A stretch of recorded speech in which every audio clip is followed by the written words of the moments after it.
ശക്തമായ മഴയിൽ തിരുവനന്തപുരം മലയോര മേഖലകളിൽ കനത്ത നാശനഷ്ടം. വിതുര തൊളിക്കോട് വെള്ളക്കരിക്കകം സെറ്റിൽമെന്റ് കോളനിയിൽ മരങ്ങളും വൈദ്യുതി പോസ്റ്റുകളും കടപുഴകി.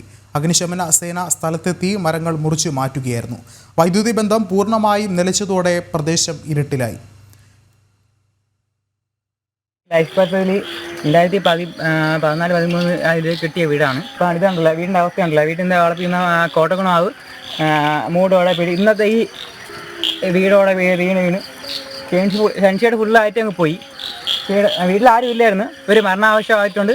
കുടുംബക്കാരെല്ലാം കൂടെ വീട്ടിൽ മാറി നിന്നിട്ട് ഞാനൊരു അത്യാവശ്യം ആവശ്യമുണ്ട്, ജോലിയായിട്ട് പോയതുകൊണ്ട് ആ വീട്ടിൽ ആർക്കും ഒരു ഇതില്ല.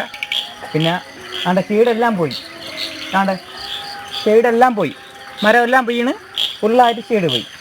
ഇത് കാണാമല്ല, ഇതാണ് ഈ ഒരു അവസ്ഥ. ഷെയ്ഡ് ഫുള്ളായിട്ട് തീതങ്ങ് പോയി. കൂടുതൽ വിവരങ്ങളുമായി പ്രശാന്ത് ശങ്കരമംഗലത്ത് ചേർന്നുണ്ട്. പ്രശാന്ത്, ആശങ്കപ്പെടേണ്ട സാഹചര്യം തന്നെയല്ലേ? ഒരുപക്ഷെ ഇത്രത്തോളം കനത്ത മഴയിൽ ജീവനും കൊണ്ട് വളരെയധികം ആശങ്കയിൽ തന്നെയല്ലേ ജനങ്ങൾ അവിടുത്തെ? വിഷ്ണു, തീർച്ചയായും അങ്ങനെ വേണം പറയേണ്ടത്. തൊളിക്കോട്, അതായത് തിരുവനന്തപുരം ജില്ലയുടെ മലയോര മേഖലകളിലായിരുന്നു സംഭവം ഉണ്ടായത്. കഴിഞ്ഞ വൈകുന്നേരത്താണ് ഇത്തരം ശക്തമായ മഴയുണ്ടാകുന്നത്. മഴയോട് കൂടിയ വലിയ കാറ്റും വീശി, അതിനെ തുടർന്നാണ് മരങ്ങൾ കടപുഴകി വീഴുന്നൊരു സാഹചര്യം ഉണ്ടായിരുന്നു. ഒരു വീടിന് മുകളിലൂടെ മരം വീഴുകയും ചെയ്തു. മറ്റ് സമീപത്തുള്ള ഇലക്ട്രിക് പോസ്റ്റുകളടക്കം തകർന്നു വീഴുന്നൊരു സാഹചര്യം ഉണ്ടായി. ശക്തമായ കാറ്റാണ് വീശിയത്. ഇതേ തുടർന്നാണ് ഇത്തരത്തിൽ നിരവധി നാശനഷ്ടങ്ങൾ ഉണ്ടായത്.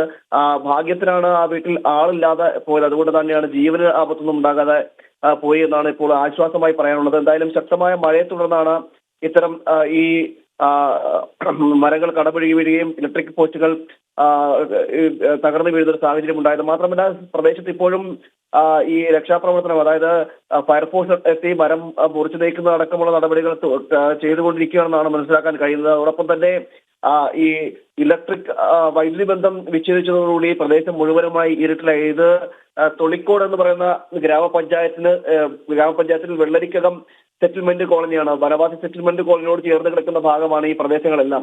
അതുകൊണ്ട് തന്നെ അവിടേക്ക് എത്തിപ്പെടുന്ന കാര്യങ്ങളടക്കം വലിയ ബുദ്ധിമുട്ട് ആണുള്ളത്. അതോടൊപ്പം തന്നെ ഈ വൈദ്യുതി ബന്ധം കൂടി വിച്ഛേദിച്ചതോടുകൂടി സ്ഥലത്ത് പൂർണ്ണമായും അന്ധകാരം വ്യാപിച്ചിരിക്കുന്ന ഒരു സാഹചര്യം കൂടിയാണുള്ളത്. നിരവധി മരങ്ങൾ നഷ്ടപ്പെട്ടു എന്നാണ് കണക്ക് എണ്ണി തീർക്കാൻ ഇതുവരെ, അല്ലെങ്കിൽ ഒരു കഴിയില്ലെങ്കിൽ പോലും നിരവധി മരങ്ങൾ ഈ പ്രദേശത്തുണ്ട്. നിരവധി മരങ്ങൾ കടപുഴകി വീണിട്ടുണ്ടെന്നാണ് മനസ്സിലാക്കാൻ കഴിയുന്നത്. മാത്രമല്ല, മരങ്ങൾ മുറിച്ചു മാറ്റുന്നതടക്കമുള്ള നടപടികൾ ഇപ്പോൾ നടന്നുകൊണ്ടിരിക്കുകയും കൂടി ചെയ്തു എന്നാണ് മനസ്സിലാക്കാൻ കഴിയുന്നത്. ശക്തമായ മഴയാണ് ഇന്ന് ഉച്ചയ്ക്ക് ശേഷം ഒരു 3 മണിയോട് കൂടിയാണ് മഴ ശക്തമാകുന്നത്. തുടർന്നാണ് കാറ്റ് വീശുകയും മരങ്ങൾ കടപുഴകി വീഴുന്ന ഒരു സാഹചര്യം കൂടി ഉണ്ടായത്. വിഷ്ണു, പ്രശാന്താണ് വിവരങ്ങൾ നൽകിയത്.